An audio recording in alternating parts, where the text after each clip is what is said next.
Welcome to Now for Someone Completely Interesting. I'm your host, Ben Poulin. Now, normally when I see my guest who's joining me today, I'm watching intently through my goalie mask as he dangles through everyone on the ice, and I do mean everyone, including his teammates, in a friendly beer league game, of course. And I never have a clue. Is he going to shoot? Is he going to pass? Or is he just going to flip it into my glove and make me feel good about myself? But anyone who knows Nathan Rosychuk here knows he's a terrific hockey player.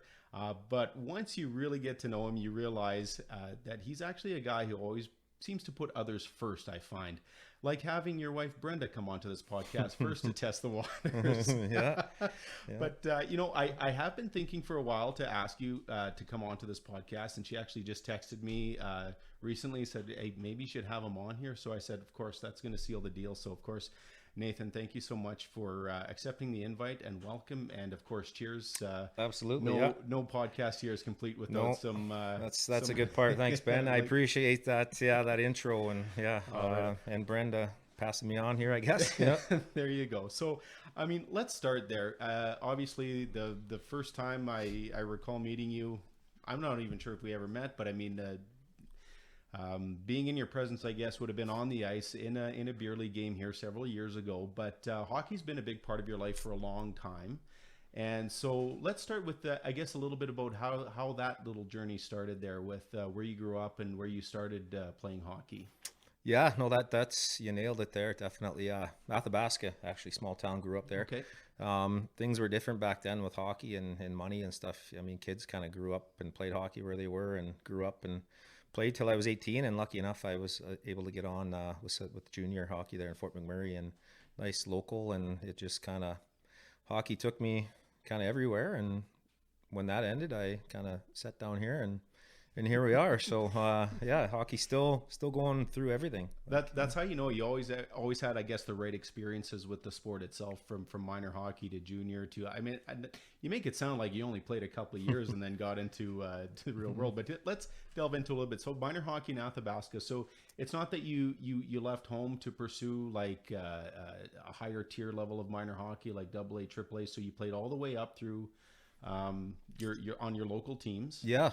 And then got were you just invited there? Just I guess kind of invited through some summer hockey stuff, I guess. Yeah. So okay. I was 18. I was done minor hockey and kind of contemplating things, and ended up getting on with the Oil Barons, Fort McMurray there. So things might have changed with life if that didn't happen. I mean, different routes, but ended up there for a few years with some good people and some good coaches, and kind of sent me on my way from there. And it's not like it was just you were kind of just in the league to I guess along for the ride kind of thing. You actually did some good things in that way too, because that you went on from there. Let's talk about your junior career itself. You were known as a bit of a goal scorer. Like, I mean, people had heard of you, and yeah, I mean, we had a good, an amazing team there.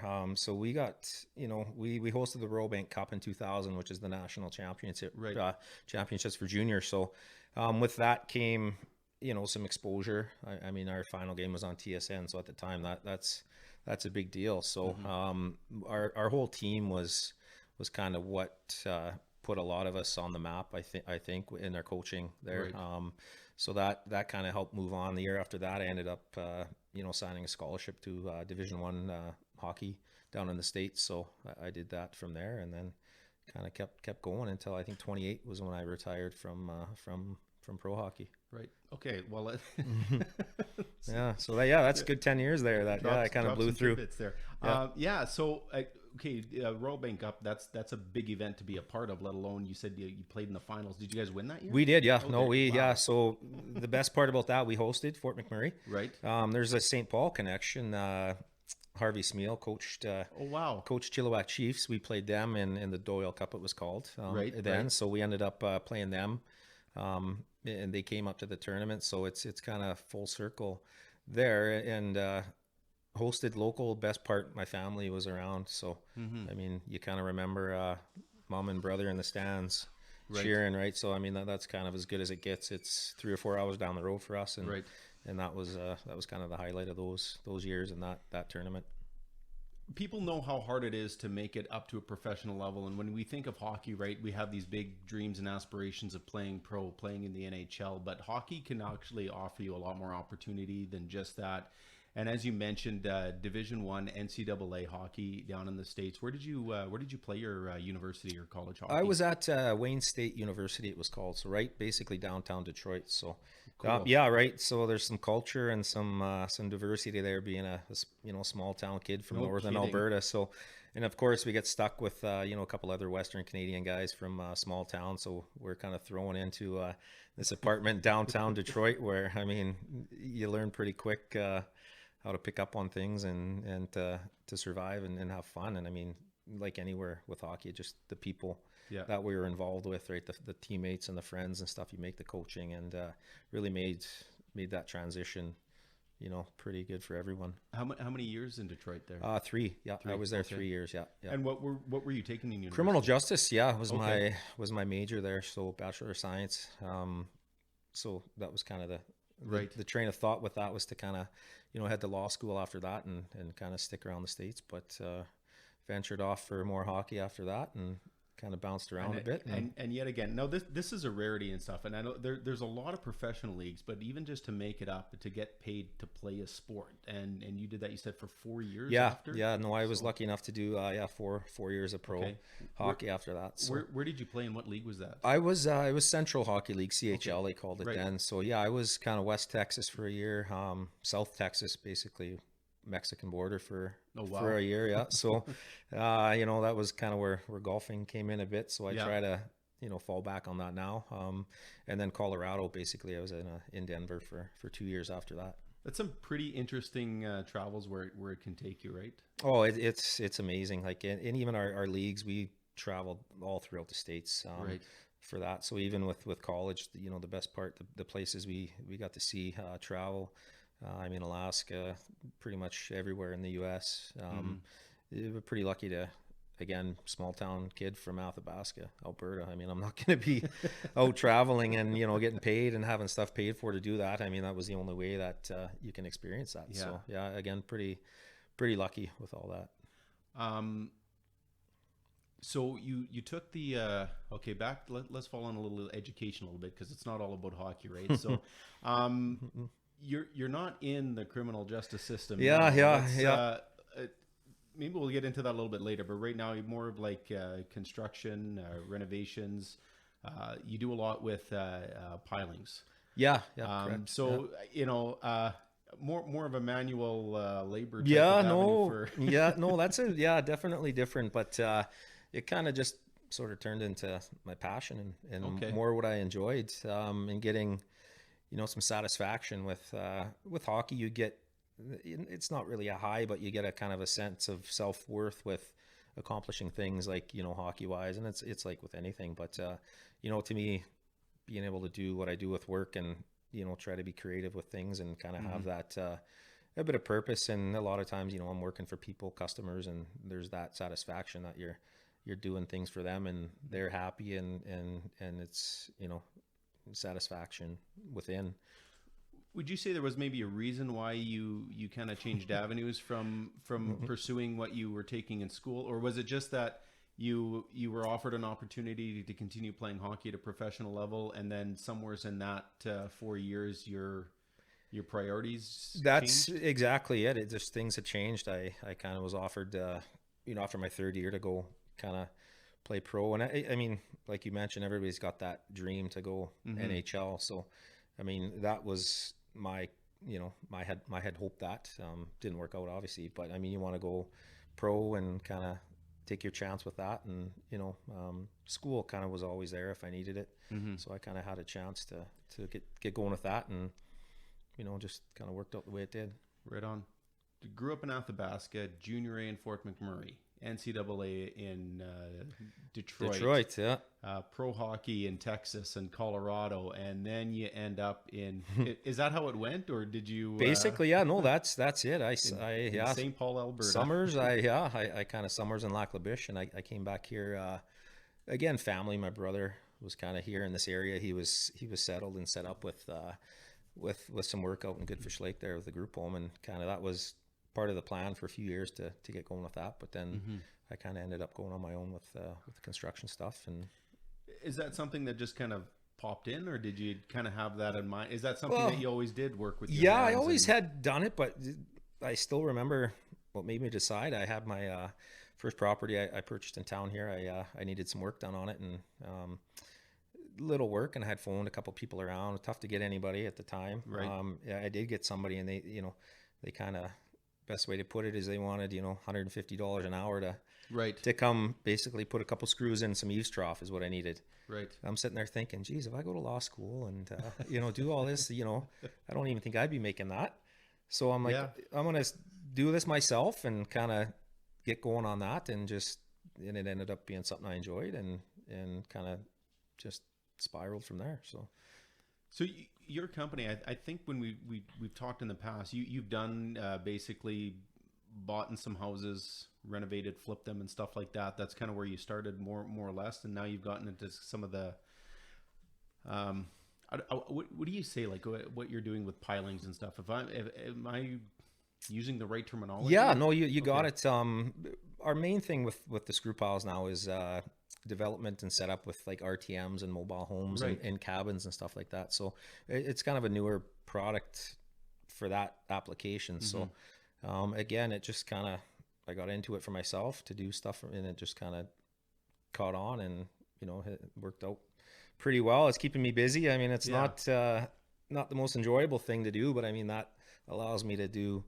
other things I like with work, and allows me free time with the family, which is kind of more important now than work. I find, I mean, it's a good balance to be able to spend time with family and friends and work.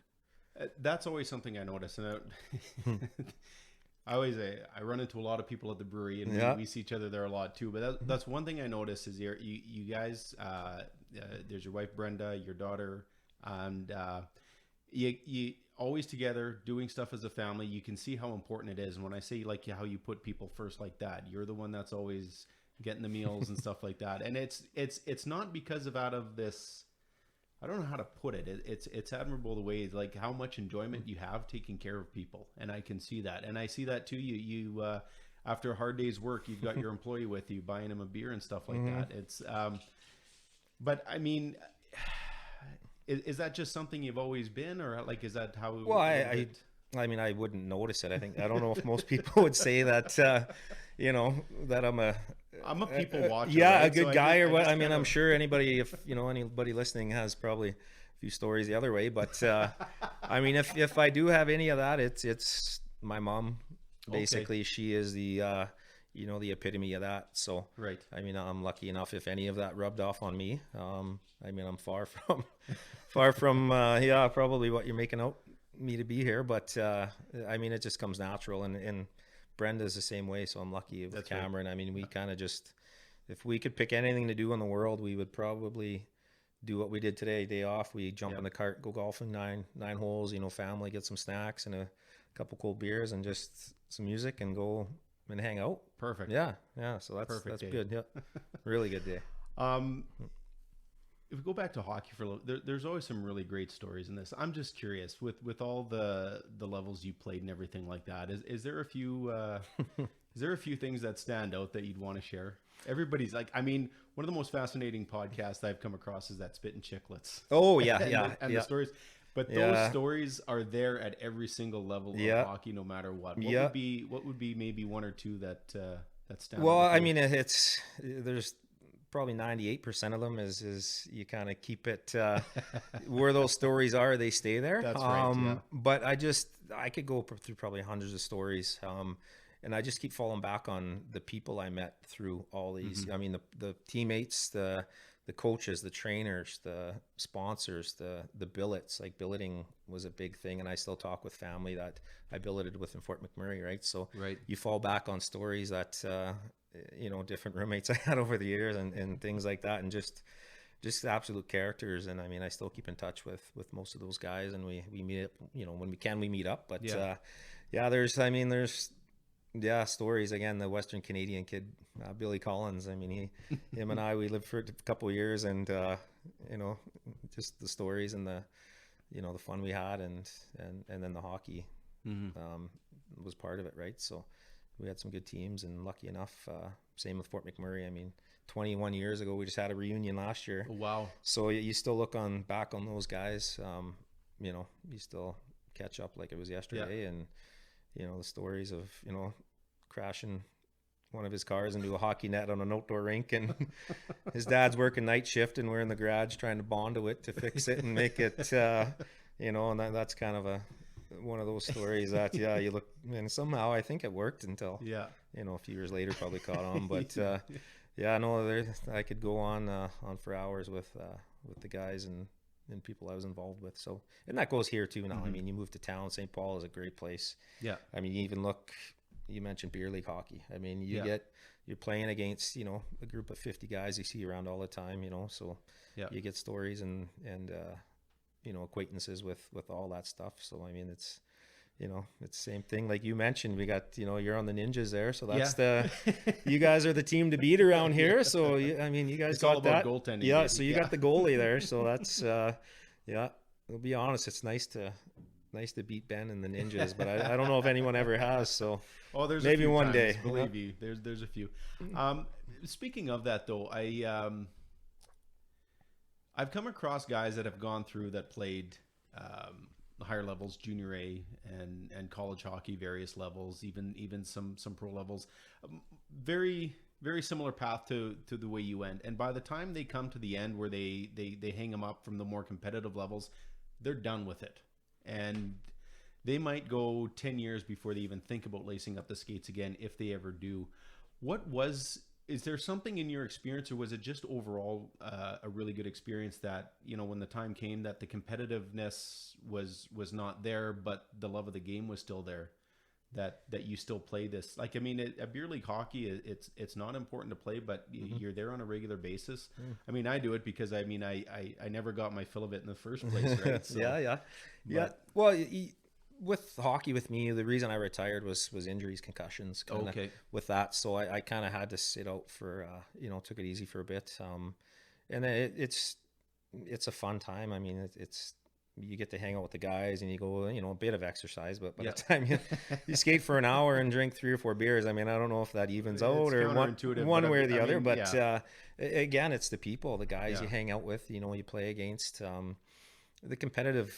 I mean, there's always, you enjoy playing hockey, and it's still, good to go. And our daughter too, I think a few years ago I went and played senior hockey with the Elks there. Right. So really, I had met my wife after I retired from hockey, so she didn't really see me play much for serious hockey. And then our daughter, she was kind of at the age where I thought she would really enjoy seeing Dad on the ice, and she loved it. So that was probably the biggest reason with going back to that. You're actually, it's funny you say that. I was helping coach the Elks here this past season.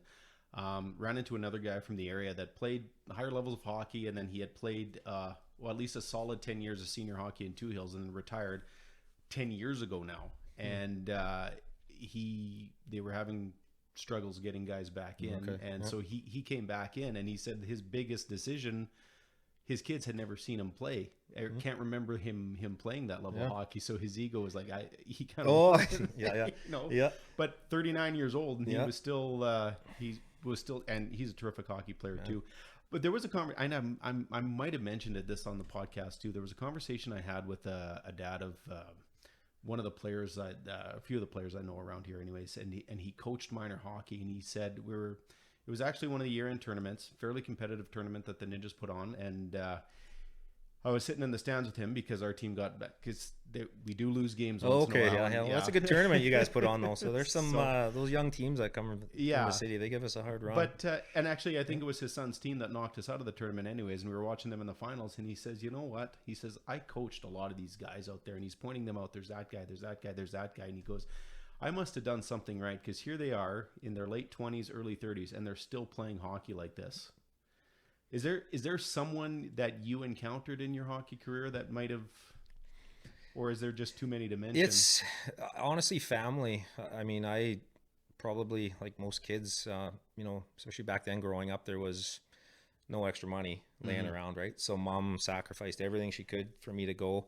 My brother was same thing, right? He kind of did whether it was money or driving or lending me his, Chevy, his Camaro IROC to go to Edmonton to go play hockey, which was pretty cool. I can't imagine that'd be good on winter roads. Oh man, yeah, no, that's that IROC Z, had 2 of those actually. Those, oh, wow. yeah. So, but I mean, I fall back on people like that, coaches. Even an old same thing minor hockey coach, right? From Athabasca, Tom Farrow. I was in Fort McMurray one summer and needed a place to live to work up there, and he said, "Oh, I have an apartment here. Like, feel free to stay." So I mean, the hockey world like that is just so great. Like that, anybody anywhere could probably fall back on somebody they met from hockey, and if they need something, it's there. Even locally, I run into people from Fort McMurray. There's a lot of people here that are kind of tied to Fort McMurray, and again, 21, 23 years ago, these people are still talking about it and remembering that. So again, it falls back on the people. There'd be a mutual friend of ours, Edward Houle. Oh yeah, played Eddie. Hockey with him. Yeah, fast Eddie. Yeah, and and I mean, look at that. That's a lifetime friendship you guys had from back in your junior days. Yeah. Well, speaking of funny stories, we had a ritual in Fort McMurray when rookies come in. Yeah. The veterans take them out dressed up as women for dates, and so Eddie was my date one night. So we got to dress. He was the rookie, or you? Yeah, he was a rookie. So we got to dress them up, and they had to pay, of course, for us. So he wasn't a very good-looking woman, but I'll go back on saying Scotty Upshaw. Oh wow! Yeah, he was on the team. Okay. He was. He put that dress on and he pulled it off pretty good, Scotty there. So he'd probably still be proud of that if he remembered that. So, and again, that was, a guy we had reunion a bunch of years ago that he was busy. I think he was still playing at the time. So yeah, I mean, he still, emailed, and I think somehow we had a thing up in Fort McMurray, some kind of a get together for the team. I think somehow he still ended up, he was overseas playing. Right. He ended up, paying for our bar tab or something from or sending a whole bunch of, so there's guys like it again. It's just that you don't meet too many bad guys in the hockey world. So even the bad guys are some of the good guys. Well, the bad guys are the best guys, I find. These guys on the ice, somehow I always seem to get along with the tough fighter guys all the time. So off the ice, we would kind of hang out and do stuff like that. So there's a few stories with all those guys too. So I mean, it always turns around. I love that. It's like I said, I occasionally listen to that Spit and Chicklets, and it's fascinating, this, especially if you're into the hockey world and everything like that. But I think it's great that we can have nobody gets these stories here, because we don't. That's why I wanted to have something like this, is that we can bring someone like you who's like, you don't have to go all the way to the top to have these great experiences. No.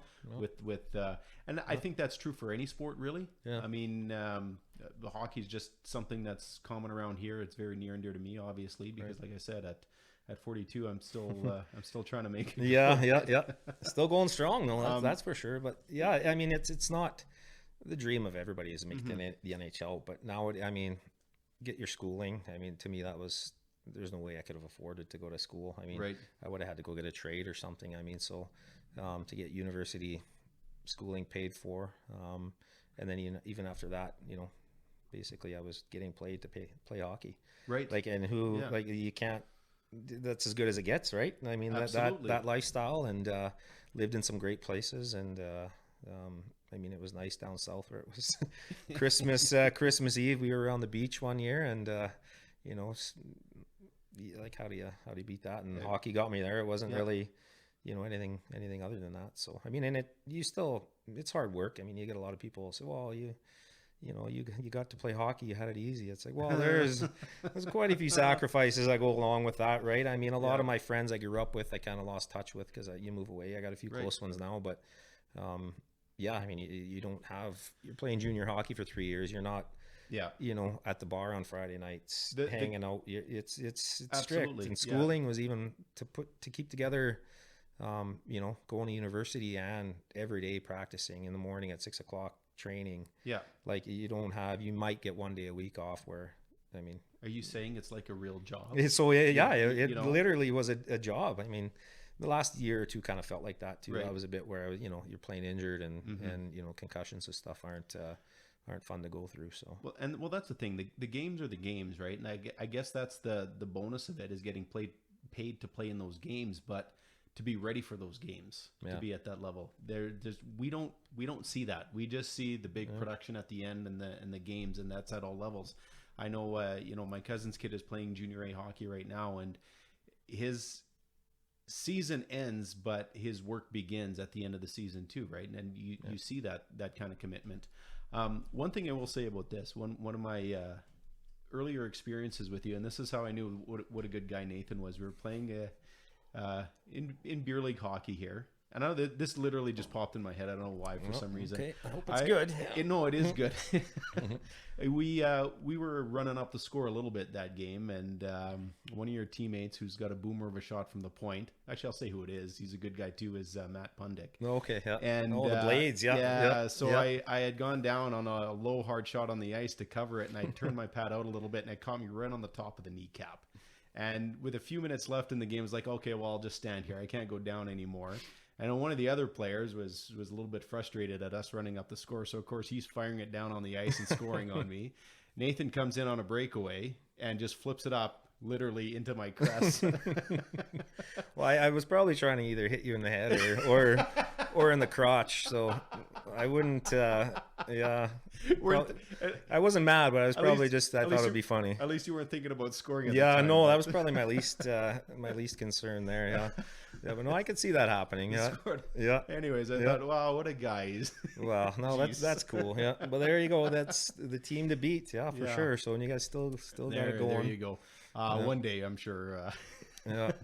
But anyways, Nathan, thank you so much for sharing a little bit with us. I definitely appreciate hearing this side of hockey, I guess. The side you don't see where we get all the big spotlight and everything like that. Even though it was I would say a successful career in the sport. From everything from the travel all the way up to getting paid to play. But before we wrap it up here, I don't know if you know this is coming or not, if how many of these podcasts you've listened to. Yeah. Let me I need a sip of beer maybe for this Lakeland Brewing Company. I don't know if he's a sponsor of this or he's just he's probably getting some free advertising. That's probably a good hint there anyways. As someone sitting here in front of me who is completely interesting, if you had to make a suggestion for someone completely interesting that you think would be a good guest, who would you pick? All right. It's got to be local, I assume, or he can't do the virtual? I'd like to do it face to face. It doesn't mean they have to come on. It's just someone you would pick and maybe a quick reason why. Yeah. I would think kind of always thought a few guys that like to talk, whether they should or not. But so that's kind of where I gotta draw the line there. With basically some guys that never shut up would be fun to have on here. But if I can narrow it down to one, I think Harvey Smeal. Okay. I know he's got he's, like I said, that hockey history with that. Well, his everywhere, and his name is tied to a lot of hockey's associations. Yeah, and to me, and like I said, and he's got years and years what he did with hockey out there. I mean, they were competitive every year, and he's passionate. I still once in a while give him a hard time about that year about maybe show my Oil Barons jersey or something. Maybe I'll let him borrow it if he wants to wear it on the podcast, maybe, but.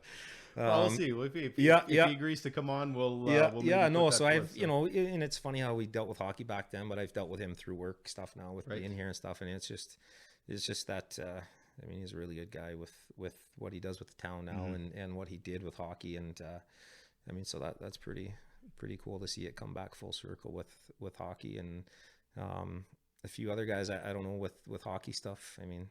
That kind of who I would lead to, but. Sheldon Saray would be cool to have. He's kind of one day local. There. Yeah, I remember actually St. Paul ties when I was 18. I came back with the hockey school they had here. Okay. St. Paul de Métis hockey school they put on. So somehow, after my first year in Fort McMurray, I was here and got to help out with that hockey school with quite a few people tied in with that. So I've actually had the pleasure of meeting him a couple times too. So for sure. Yeah. And he still has family ties around here. So definitely. You never know, but But yeah, no, definitely. Harvey Smell is definitely a good suggestion Right there. I'm glad you brought that name up. So once again, Nathan Rosychuk, thank you so much for joining us. If you've enjoyed the podcast, please make sure you give us a like and a listen and a subscribe. This has been Now for Someone Completely Interesting. My guest again, Nathan Rosychuk. Thank you so much. Thank you, Ben. No, I highly recommend getting on here. You make this pretty easy for everyone involved, and like the title says, it's interesting to see what people are about. Awesome. Right on. Thanks again. I appreciate it. So thanks for having me. Absolutely. Thank you for that. I appreciate that too. Thanks.